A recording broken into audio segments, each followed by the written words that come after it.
Friday Night SmackDown took place tonight, and of course, this was the draft edition of the year. I guess they're going to be doing a draft every year now. I don't really agree with that. I think they should just do a draft every few years when something big happens. I think you can just stick to shakeups. But this was a draft. You had a draft pool, and you start the show off with Michael Cole and Corey Graves previewing a draft, and we start off with Stephanie McMahon coming out to announce round one. On Raw, the first pick is Drew McIntyre, so they keep their champ. Makes perfect sense. Have no problems with that. It'll be interesting to see what happens with Randy Orton. I'm not sure if he's being drafted, but if he goes to SmackDown, you could have I don't know, maybe not. That, you know what? The more I think about that, maybe Randy stays on Raw. Actually, I'm not sure what's going to happen there, but that is significant. Then SmackDown selects their champion, Roman Reigns. Makes perfect sense. It's the champs. The champs should be the top picks. That's perfect. Raw selects their women's champion, Asuka. Again, perfect sense. The women's champ. So Bayley was not in this pool. So then SmackDown makes a big pick, taking Seth Rollins, which is big. I think the Fiend's going to Raw. I think there's a big switch. Basically they're switching number two guys. I think the Fiend's going to Raw, and Seth Rollins is on SmackDown, or it could be Braun Strowman. Maybe it's Strowman. I suppose they could go with Strowman maybe to keep the Fiend on SmackDown, but I think the Fiend's probably going to Raw, to be honest. And then the Hurt Business stays on Raw, so not a huge change there. So so McIntyre and Reigns stay under brand. Rollins is getting drafted to SmackDown, and the Hurt Business stays on Raw, and Asuka stays on Raw. So they had Caleb Braxton interview Seth Rollins. He talks about how he never wants to see Rey Mysterio and Dominic's face again. I'm sure much rather see Kayla's face, but unfortunately, he's going to have to see Rey and Dominic's face a lot more, because it will happen later.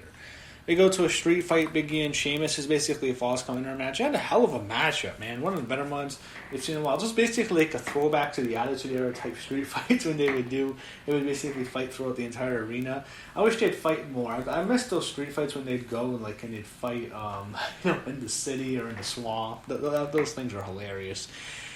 This was a good fight. Sheamus had early advantage, went backstage. They beat each other up for a while. They had Sheamus throw Big E, and he used powder, and he put eggs in Big E's face, so Big E was basically covered in white powder with eggs. They fight around. They continued to, and then eventually they make their way to the garage where the feud started, of course, when Sheamus gave him his finisher on the car. I'm wondering, this has to be a fake car. They had to have a gimmick, but they go into the car. Sheamus takes a bump, or Big E takes a bump. He takes the white noise onto the thing, or onto the shield. He kicks out. Sheamus goes to put him away, but Sheamus accidentally kicks off the trunk of the car, and Big E gets his revenge. He slams Sheamus onto the car, and he puts Sheamus into the big ending. They go on top of the car, and they go through two tables, and Big E gets the win. So that ends the feud, and Big E with a huge win. Back from the break, they had Caleb Braxton interview Big E. He went through a physical match, and there's a security guard interrupts. It was the returning Kofi Kingston who was there, security guard. He then brought a second security guard in Xavier Woods. New Day is back together, but the tag team titles are missing. Unfortunately, this will be the last time we'd see of the New Day. It's kind of sad. Bittersweet. Jey Uso promo. He talks about he wants another stipulation match at Hell in a Cell, so I guess it's not a Hell in a Cell match. Heyman interrupts on the big screen. He notes Reigns would have to give answers on time. Reigns is sitting at a table with Heyman next to him. Reigns noted the Usos just had to call him the tribal chief, but he didn't. Reigns announced a stipulation, said the first time a Hell in a Cell match will also be an I Quit match. So it's a Hell in a Cell I Quit match. Man, they've done that before. I think they've done a match with Hell in a Cell once, the Kettle from Hell match, but I don't want to remember that. So yeah, it's an I Quit Hell in a Cell match. I'm not a fan. So we have 3 Hell in a Cell matches. I don't know. Stephanie McMahon comes out for round 2. And here we go. She announces this is round 2. She announced, they actually announced later tonight the New Day's facing Cesaro Nakamura for the belts. But here's the picks. Raw gets AJ Styles, no-brainer. It's kind of like a switch for Seth, actually, when you think about it. Raw gets AJ, and SmackDown gets Seth. Makes sense. I guess I guess he won't have to be around Paul Heyman. He'll probably like that. SmackDown gets Sasha Banks. Makes perfect sense. I think Sasha's good on SmackDown. She probably does not want to go back to Raw. I think Sasha's perfect on SmackDown. I like the blue hair with the blue brand. I think she'll probably be the champ soon on SmackDown. Then they get Naomi goes to Raw. She was on Raw a year ago. I don't remember. She went to Raw and she came back on SmackDown. I'm not sure. So I don't think that makes much of a difference, to be honest. Bianca Belair to SmackDown. Makes sense. It could be Sasha Banks, Bianca Belair in a major feud. Maybe that's the WrestleMania match. You never know. They could go with Bianca Belair as a huge push. I'm not sure they will, but Bianca's on SmackDown. Makes sense. I think that's a better fit for her than Raw, to be honest. And then Shayna Baszler and Nia Jax stay on Raw. So, again, not a huge surprise.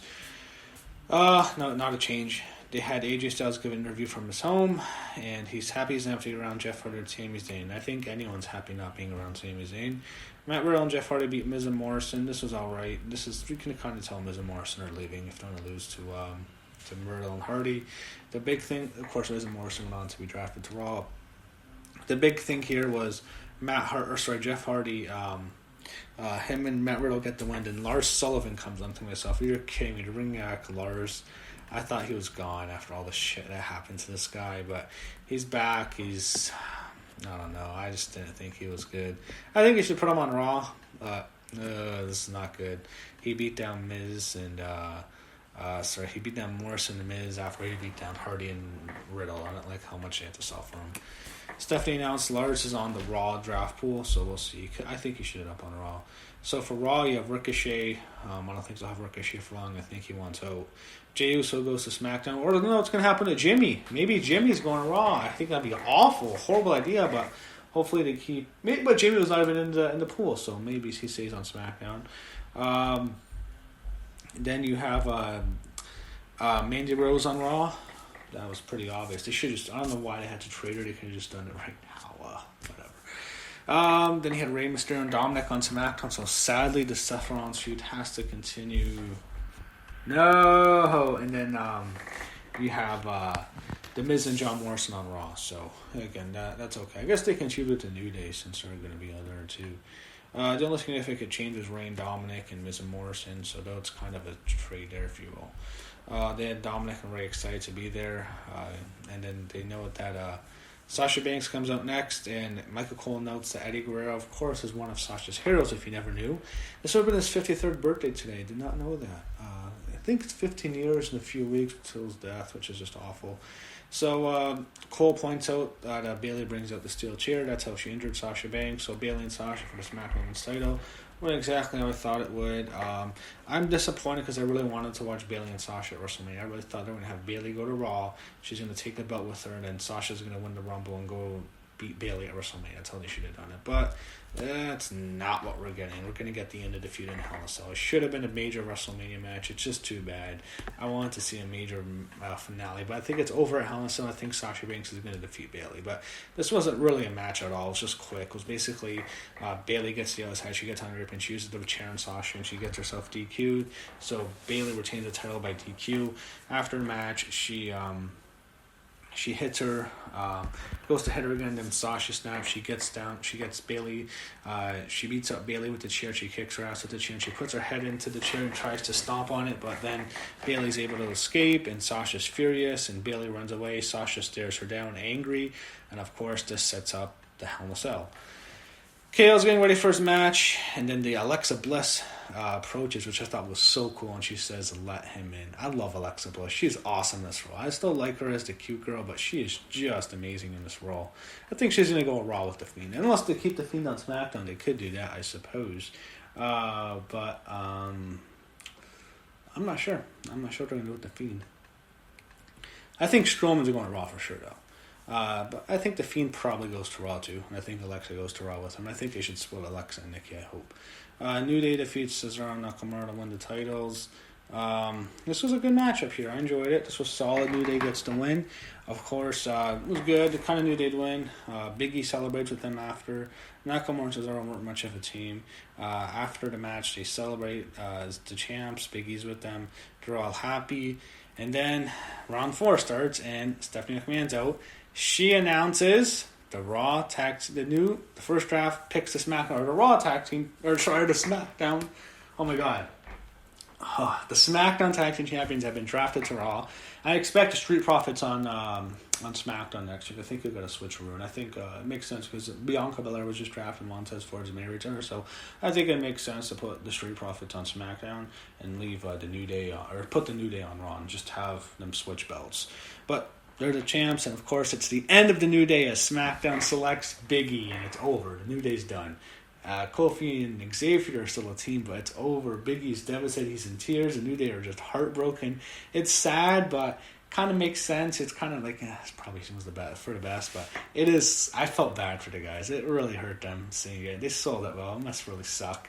But it's not going to mean much now because, they're all close, so they can just see each other anyway because Raw and SmackDown are taped right next to each other. But at the same time, when they go back to the road whenever COVID ends, which I hope ends soon, but it might never end, then things go back to normal, if you will. But alright, then they won't see each other because they're going to be on the road. So that's it for the New Day. It's unfortunate. Dana Brooke goes to Raw. She's with Mandy. And you have Otis on SmackDown. Who cares? No one cares. Angel Garza on Raw again. No one really cares. So the big story is, of course, the New Day splitting. They show Otis and Tucker in the back. There's this lawsuit with Miz. It's just awful. No one wants to watch. They recap Bayley and Sasha from earlier. In the back, Sasha calls Bayley a coward. She challenged Bayley to a Hell in a Cell match at the show. At the Hell in a Cell show, and she promised to take the one thing that matters to her, the SmackDown Women's title. Sasha was great here. I like Sasha. I think she did very well here. I be honest, I really wish it was at WrestleMania. I don't want to see this end at Hell in a Cell, but it will. I think this was probably supposed to end at SummerSlam, then they they pushed it off. Fiend and KO is the main event. Not a bad matchup here. This was okay. Solid match. You kind of wait for Alexa Bliss to come. The match was not long.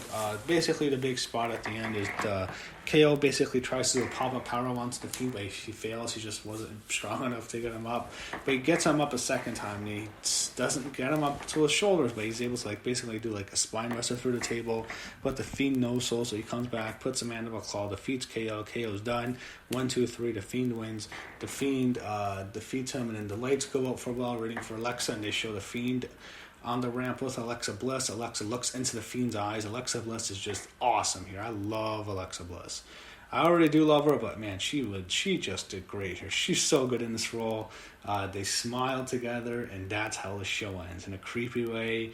With Halloween season, Alexa smiles at the Fiend, and that's it. I think Alexa goes to the Fiend on Raw. Goes with the Fiend to Raw. I think that makes perfect sense.